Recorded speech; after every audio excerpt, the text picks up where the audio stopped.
Hello students, welcome back to my channel. Students, आज हम alkene के भौतिक गुण देखेंगे। एल्कीन के भौतिक गुण सेम उसी तरह से होते हैं जिस तरह से एल्केन के भौतिक गुण होते हैं। ठीक है, एल्केन जैसे कि यदि हम एल्केन के प्रथम 3 सदस्य बनाते हैं CH4, C2H6, C3H8, ये प्रथम 3 सदस्य एल्केन सीरीज के, ये कौन सी सीरीज बनाई है? एल्केन सीरीज के प्रथम 3 सदस्य कौन से रूप में पाए जाते हैं? ये गैसियस फॉर्म में पाए जाते हैं। सेम इसी तरह से एल्कीन के भी प्रथम 3 सदस्य C2H4, C3H6, C4H8, ये भी कौन से रूप में पाए जाते हैं? गैस के रूप में पाए जाते हैं। ठीक है, जिस तरह से एल्केन के C3 के बाद आने वाले C14 तक, जहाँ कार्बन की संख्या C14 तक होती है, ये कौन से रूप में पाए जाते हैं? द्रव रूप में। सेम उसी तरह से यहाँ पर भी कार्बन की संख्या C14 तक वाले जितने भी अणु होते हैं, ये कौन से फॉर्म में पाए जाते हैं? ये भी द्रव फॉर्म में पाए जाते हैं। ठीक है, सेम उसी तरह से एल्केन के आगे आने वाले सदस्य ठोस रूप में पाए जाते हैं। उसी तरह से एल्कीन के भी आगे आने वाले सदस्य कौन से रूप में पाए जाएंगे? ठोस रूप में पाए जाएंगे। तो कहने का मतलब ये है कि जिस तरह से एल्केन के भौतिक गुण होते हैं, उसी तरह से एल्कीन के भी ये भौतिक गुण समानता प्रदर्शित करते हैं।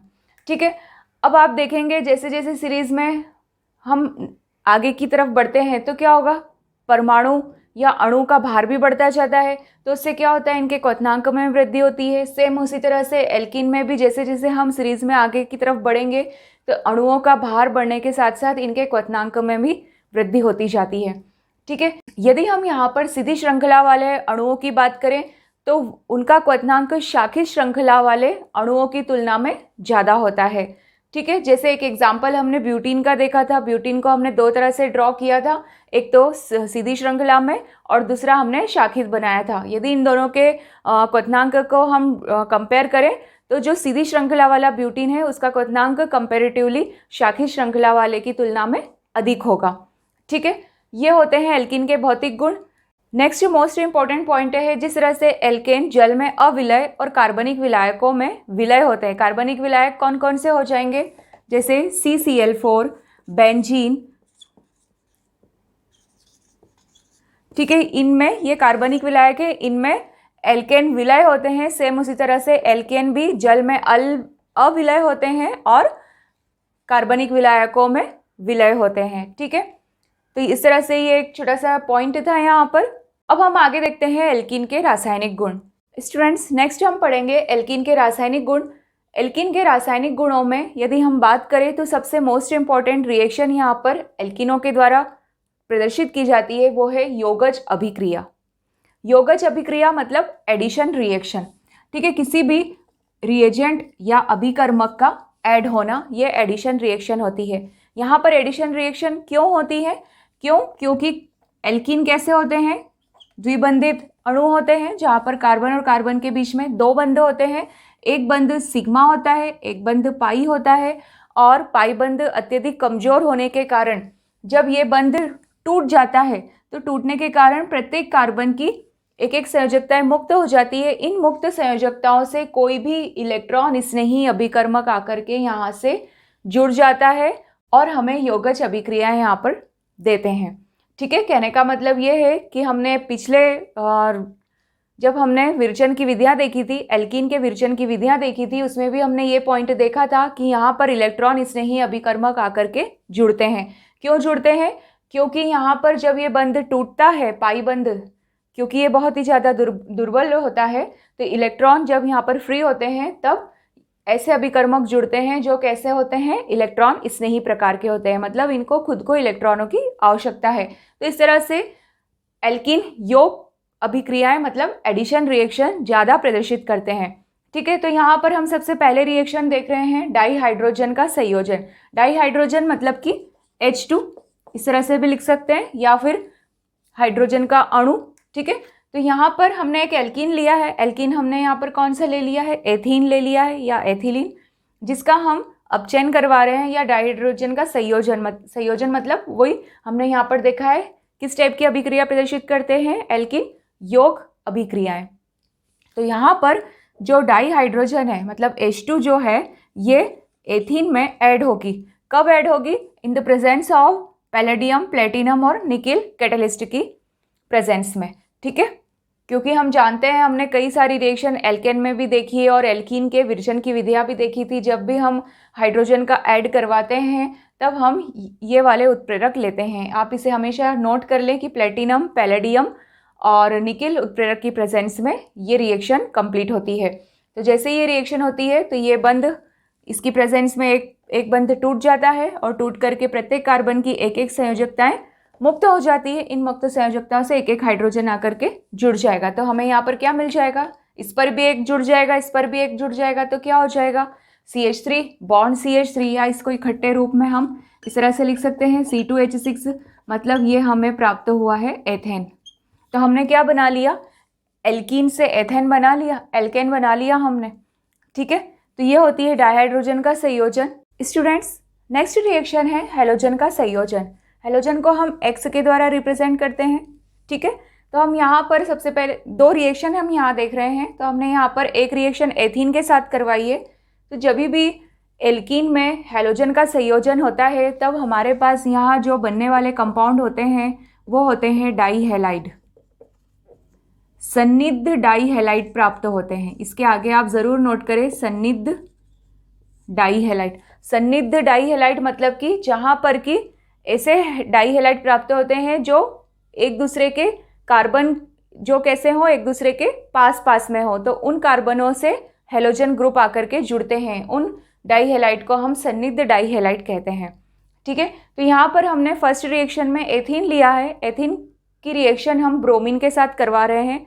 अब देखें, ब्रोमीन यहाँ पर लिक्विड फॉर्म में है और इसका रंग यहाँ पर दिखाई देता है नारंगी कलर का। अब ये रिएक्शन हम CCl4 के उपस्थिति में या इसके विलायक में करवाते हैं। तो जब रिएक्शन कंप्लीट हो जाती है तब यहाँ पर हमें ये कंपाउंड प्राप्त होता है डाई हैलाइड। ठीक है, 1,2 डाई ब्रोमो एथेन हमें यहाँ प्राप्त होता है। तो ये कंपाउंड हमें जैसे ही प्राप्त होता है तो जो ब्रोमीन द्रव का जो कलर होता है नारंगी वो यहाँ पर खत्म हो जाता है। तो ये रिएक्शन जो है एल्कीन की असंतृप्तता या फिर हम यूँ कहें असंतृप्तता का परीक्षण करने के लिए इस रिएक्शन का उपयोग किया जाता है।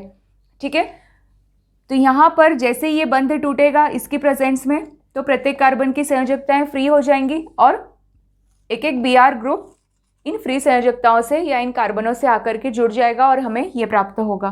ठीक है, और हमने बताया किस तरह से डाई हैलाइड प्राप्त होगा, सन्निध डाई हैलाइड, जहाँ पर कि ये दोनों हैलोजन ग्रुप कहाँ पर जुड़े हुए हैं, पास पास में, एक जो कार्बन है वो एक दूसरे के पास पास में है। ठीक है, तो इस तरह से, और इसका नाम क्या हो जाएगा, दो कार्बन है तो 1,2 डाई ब्रोमो एथेन, क्योंकि दो कार्बन को हम एथेन कहते हैं। ठीक, नेक्स्ट रिएक्शन है यहाँ पर हमने लिया है प्रोपीन। ठीक है, 3 कार्बन है, प्रोपीन डबल बॉन्डेड है, मतलब हम एल्कीन की ही रिएक्शन देख रहे हैं। अब ये रिएक्शन हमने यहाँ पर क्लोरीन के साथ करवाई है, CCl4 यहाँ पर लेंगे विलायक। तो क्या होगा, यहाँ पर भी हम पढ़ कौन सी रहे हैं, एडिशन रिएक्शन ही पढ़ रहे हैं, क्योंकि एल्कीन ज़्यादातर एडिशन रिएक्शन ही परफॉर्म करते हैं। तो ये बंध इसकी प्रेजेंस में ये बंध यहाँ से टूट जाएगा और प्रत्येक कार्बन की एक एक संयोजकताएं फ्री होंगी, तब यहाँ से एक एक क्लोरीन ग्रुप आकर के जुड़ जाएगा और हमें ये कंपाउंड प्राप्त होगा। ठीक है, अब इसे हम नाम क्या देंगे, हम इसे काउंट करेंगे यहाँ से 1, 2, 3, तो इसका नाम भी क्या हो जाएगा 1,2 डाई क्लोरो प्रोपेन, 3 कार्बन है तो इस तरह से ये हो जाएगा 1,2 die chloro propane. Student, next reaction है हमारी हाइड्रोजन हैलाइड का संयोजन। हाइड्रोजन हैलाइड को हम HX के रूप में भी लिख सकते हैं। यहाँ पर हैलोजन ग्रुप क्लोरीन, ब्रोमीन या आयोडीन भी हो सकता है। ठीक है, इस तरह से अब यहाँ पर जो मेन उत्पाद हमें प्राप्त होता है जब ये रिएक्शन हमारी आगे प्रोसीड होती है तो हमें यहाँ पर एल्किल हैलाइड प्राप्त होते हैं। ठीक है, जिसे हम RX के द्वारा लिखते हैं। ठीक, तो अभी तो हमने ये बता दिया है कि जब हम एल्कीन में हाइड्रोजन हैलाइड का संयोजन करवाते हैं तब हमें एल्किल हैलाइड प्राप्त होते हैं। इसके हम 2 एग्जाम्पल देख लेते हैं। एक तो एग्जाम्पल लिया है मैंने सममित एल्कीन का और दूसरा लिया है असममित एल्केन का। ठीक है, सममित एल्कीन क्या होता है, जहाँ पर कि द्विबंध के आइट साइड दोनों समूह कैसे हों, एक जैसे हों, ये कहलाती है सममित एल्कीन। ठीक है, यदि यहाँ पर हम देखें तो इस द्विबंध के आइट साइड में दोनों समूह कौन से हैं, CH2 है। और यदि हम असममित एल्कीन की बात करें तो ये यहाँ पर द्विबंध के आइट साइड जो दोनों समूह हैं वो कैसे हैं, एक दूसरे से असमान हैं। जैसे यहाँ पर यदि हम इसे ब्रेक करके या अलग करके यहाँ पर देखें तो एक समूह हमें यहाँ पर CH2 दिखेगा और एक समूह कौन सा है, CH3CH, मतलब दोनों ग्रुप कैसे हैं, एक दूसरे से असमान हैं। इसलिए इस टाइप के एल्कीन को हम क्या कहते हैं, असममित एल्कीन। अब यहाँ पर हम फर्स्ट रिएक्शन देख लेते हैं। सममित एल्कीन के साथ में HX के रूप में हमने लिया है यहाँ पर HBr। ठीक है, अब अभी हमने ये भी देख लिया था कि ये अभिकर्मक यहाँ पर जनरली कौन से ऐड होते हैं, इलेक्ट्रॉन स्नेही अभिकर्मक। तो ये भी एक इलेक्ट्रॉन स्नेही अभिकर्मक है। HBr का यदि हम आयनन करवाते हैं तो ये अपने दो आयनों में टूट जाएगा, H+ और Br माइनस में।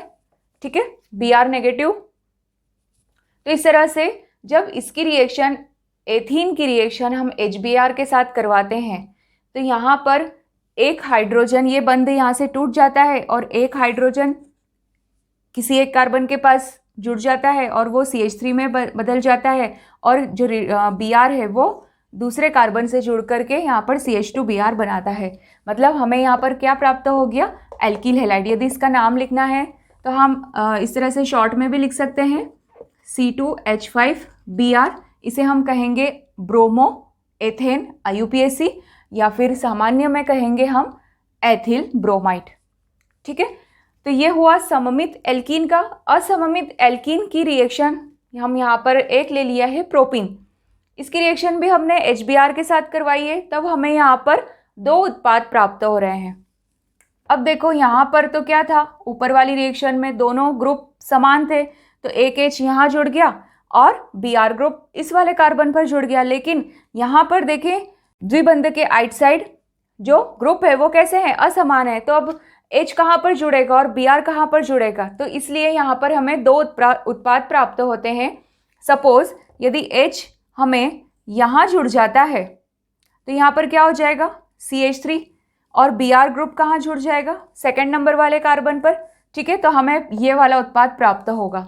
इस उत्पाद को हम कहेंगे, इसका नाम क्या हो जाएगा, 2 ब्रोमो प्रोपेन, ये इसका नाम हो गया। ठीक, और एक उत्पाद हमें कैसे प्राप्त होगा, जहां पर कि एक हाइड्रोजन HBr का हाइड्रोजन इस बीच वाले कार्बन से जुड़ जाए और Br ग्रुप इस वाले कार्बन से जुड़ जाए। ठीक है, तो हमें ये प्राप्त होगा CH3CH2। ये हमें H हमने यहाँ जोड़ दिया है सेकंड नंबर वाले कार्बन पर, और फर्स्ट वाले कार्बन पर हमने जोड़ दिया है Br, मतलब CH2Br हमें ये प्राप्त होगा। तो जहाँ से फंक्शनल ग्रुप पास में पड़ता है वहीं से हम काउंट करते हैं। तो ये 1 2 3, इस तरह से यहाँ पर भी हमने ऐसे ही किया था, 1 2 3। ठीक है, अब ये ना सोचिए कि इसे 2 ब्रोमो कैसे लिख लिया है या फिर इसे 1 ब्रोमो कैसे लिखा है। तो इसका नाम हो जाएगा यहाँ पर 1 ब्रोमो, 3 कार्बन है तो 3 वाले को हम कहेंगे प्रोपेन। ठीक है, तो यहाँ पर हमें मुख्यतः 2 प्रोडक्ट प्राप्त हुए हैं। अब यहाँ पर एक पॉइंट ये है कि हमें 2 प्रोडक्ट तो ज़रूर प्राप्त हो रहे हैं, लेकिन इसमें मेन प्रोडक्ट कौन सा है।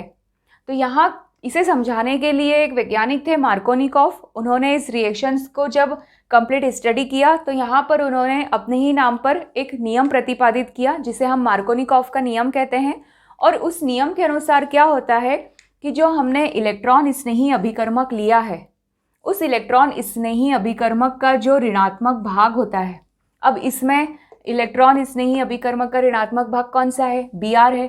ये ऋणात्मक भाग उस कार्बन पर जाकर के जुड़ता है। ठीक है, एल्कीन के, पूरा आप कंप्लीट सेंटेंस लिखेंगे, एल्कीन के उस कार्बन पर जाकर के जुड़ता है जहाँ पर हाइड्रोजन का नंबर कम होता है। ठीक है, तो हाइड्रोजन का नंबर कहाँ पर कम है, यदि हम प्रोपीन की बात करें, क्योंकि हम प्रोपीन में ही ये एग्जाम्पल, ये नियम फिट कर पाएंगे, क्योंकि इसमें एथीन में तो दोनों समूह सेम टू सेम है। तो हम यहाँ पर यदि इस नियम को देखें तो मार्कोनिकॉफ के नियम के अनुसार जो इलेक्ट्रॉन स्नेही अभिकर्मक होता है उसका जो ऋणात्मक भाग है वो उस कार्बन पर जाके जुड़ता है एल्कीन के, जहाँ पर हाइड्रोजन का नंबर बहुत ही कम होता है। इसका मतलब ये हुआ कि हमें सबसे ज़्यादा मेन कंपाउंड जो प्राप्त होगा वो 2-ब्रोमोप्रोपेन का होगा। ठीक है, आई थिंक आप लोगों को ये क्लियर हो गया हो। मैं इसे थोड़ा सा और इजी करके यहाँ पर थोड़ा लिख कर बताती हूँ।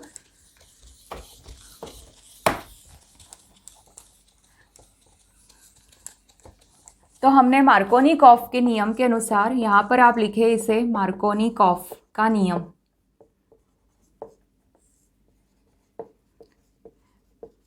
मार्कोनिकॉफ के नियम के अनुसार इलेक्ट्रॉन इसने ही अभिकर्मक, इस रिएक्शन में हमने क्या लिया है, HX लिया है। HX के रूप में हमने HBr लिया है। जब इसको तोड़ते हैं तब हमें H+ और Br- प्राप्त होता है। तो ये जो ऋणात्मक भाग है, ये ऋणात्मक भाग प्रोपीन के, ठीक है, या कहें किसी एल्कीन के उस कार्बन से जाके जुड़ेगा जहां पर हाइड्रोजन का नंबर अत्यधिक कम होता है। इस कार्बन पर हाइड्रोजन का नंबर कम है, इसलिए हमें यहाँ पर ये Br कहाँ पर जाके जुड़ेगा, इस कार्बन पर जाके जुड़ेगा। तो इस तरह से हमें और H यहाँ पर जाके जुड़ जाएगा इस वाले कार्बन पर, तो ये हो जाएगा CH3 और इसे आप लिखेंगे यहाँ पर इस तरह से। तो ये हमें कंपाउंड प्राप्त होगा 2-ब्रोमोप्रोपेन। तो ये होता है मार्कोनिकॉफ का नियम। स्टूडेंट्स, आगे की रिएक्शन हम नेक्स्ट क्लास में देखेंगे, क्योंकि एल्कीन कई सारी यौगिक अभिक्रियाएं प्रदर्शित करते हैं। आई होप आप लोगों को मेरी ये क्लासेस ज़रूर पसंद आ रही होगी। तो आप मेरे चैनल इमेजिन साइंस को लाइक, शेयर एंड सब्सक्राइब ज़रूर करें। Thank you.